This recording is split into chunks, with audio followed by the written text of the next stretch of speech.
Have you ever gone to find a breaker and you can't find it? You're flipping everything off in the house. You get frustrated at the end and you just hit the main and just shut everything off because you can't find it. This allows you to locate the actual breaker so that you don't have to do that.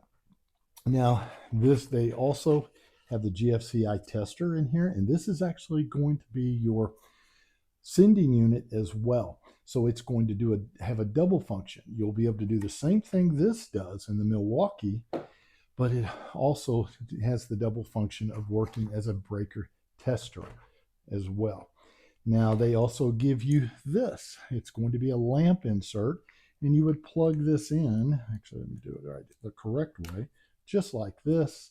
And if you have a lamp like back here, you would literally screw it in and then you can test. And we're going to try that in a minute. We're going to see how it works.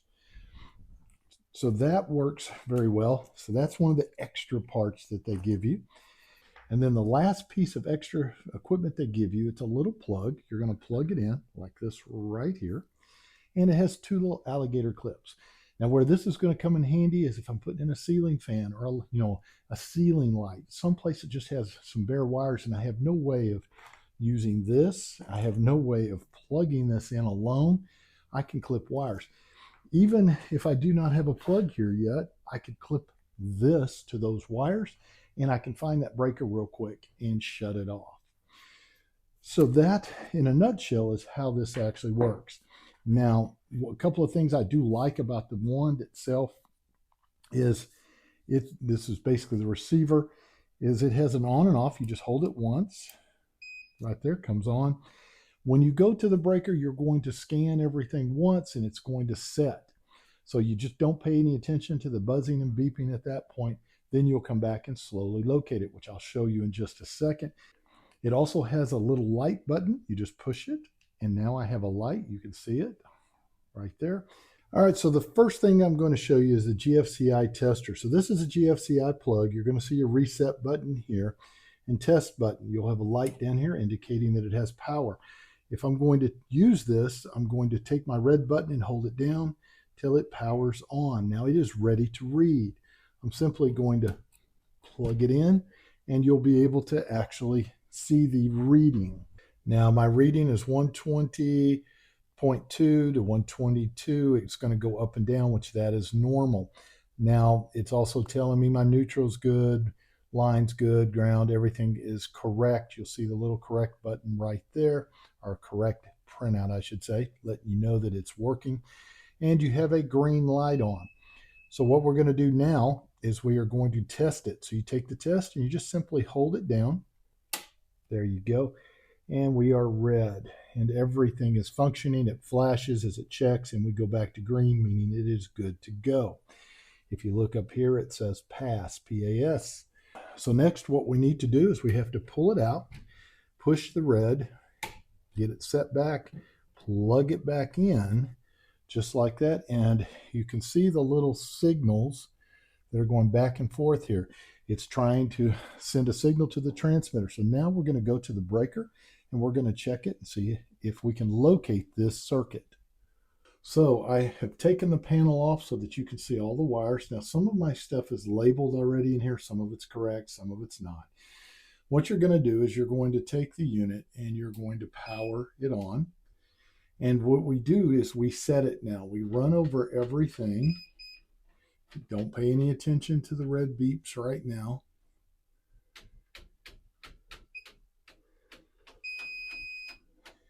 And there we go. Let's look over here again. See, now that other plug is not picking up. So it has to be over here.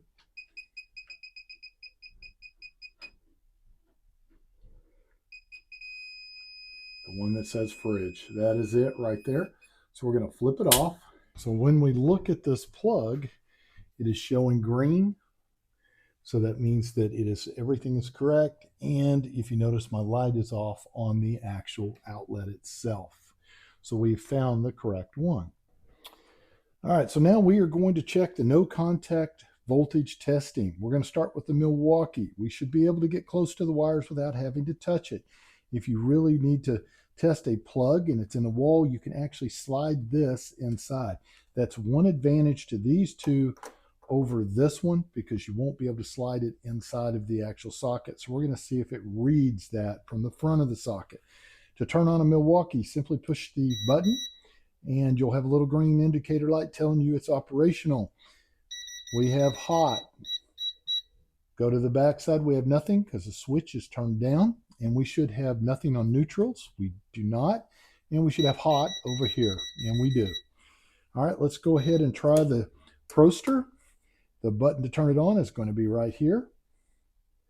There you go. We are on. Let's see what we got. Did not even have to get close at all. Very quick on the Proster.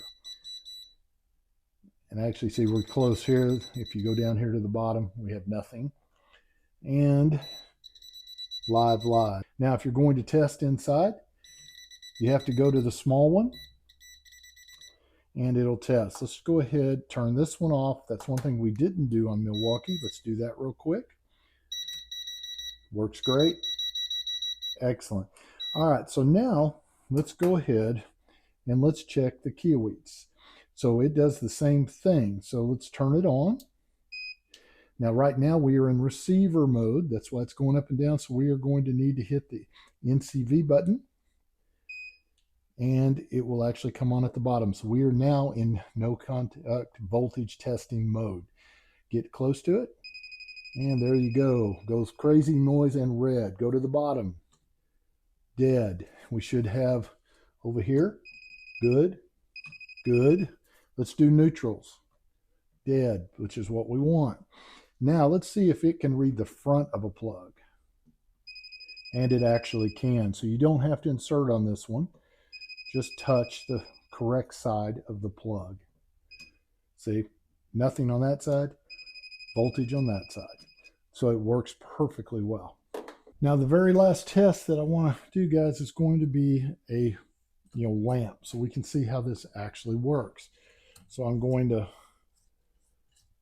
turn it on, or actually plug it in, then turn it on. And we have 0 voltage because we're not flipped on. So let's do that. There you go. Now we are in red, and we are showing a red button because it is going through a lamp. We don't have an actual regular ground here on the lamp, but we are registering the voltage. So now we're going to go see if we can find this one. So let's do that. All right, guys, so we are going to do the same thing. We're going to start over here, see what we have. A couple little beeps, nothing major. We are showing a couple of hits in those areas. All right.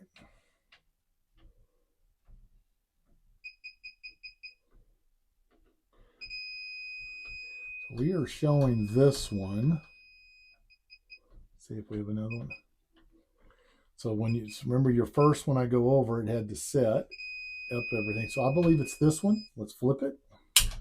All right, guys, so we flipped it off. The interesting thing is it still shows voltage on here. I think it actually saved that voltage. It is flashing, meaning that it has no power now.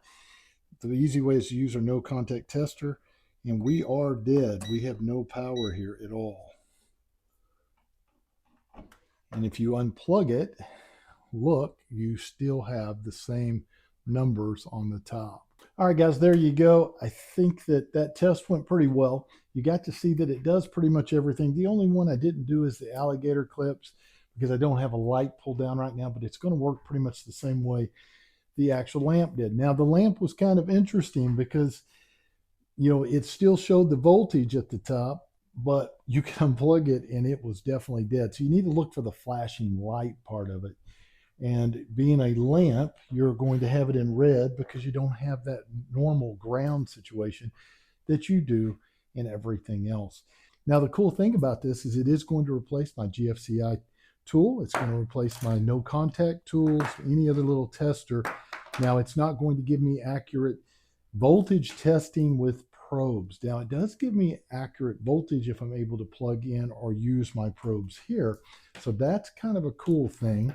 But if I'm doing testing, I don't want to use that as far as, failure or impedance or things like that, you're going to need something like this. But for the everyday DIYer, this gets rid of a couple of tools right off the bat. This should be the first thing you get if you're doing electrical, and then maybe move up and get one of these as well, and you will use them both. One thing I did not mention, this does come with the batteries, and they are going to be a higher quality battery. I was kind of impressed with that. And it has a set screw on each one of these. At first, you're thinking, I hate messing with those little screws and taking it out and putting the batteries. The nice thing is your batteries and the lids are not falling off. I do like that. It just makes for a better system. The case works really well. I can put everything in it. I have even extra room here. It does have the little instructional manual. So overall, guys, I think it's a great little system. If I was going to rate this on a scale of 1 to 5, I'd have to give it 5 stars. I hope you got a little something out of today's video. If you're looking for a good way to test your stuff, I don't think you're going to go wrong with this one. If you're not a subscriber, please hit that little subscribe button. Ring that little bell. Matter of fact, if you ring the bell twice, you're going to know about all my upcoming videos as I release them. Be sure you leave me a comment. I really appreciate that. And as always, guys, thanks for watching. We'll see you on the next one.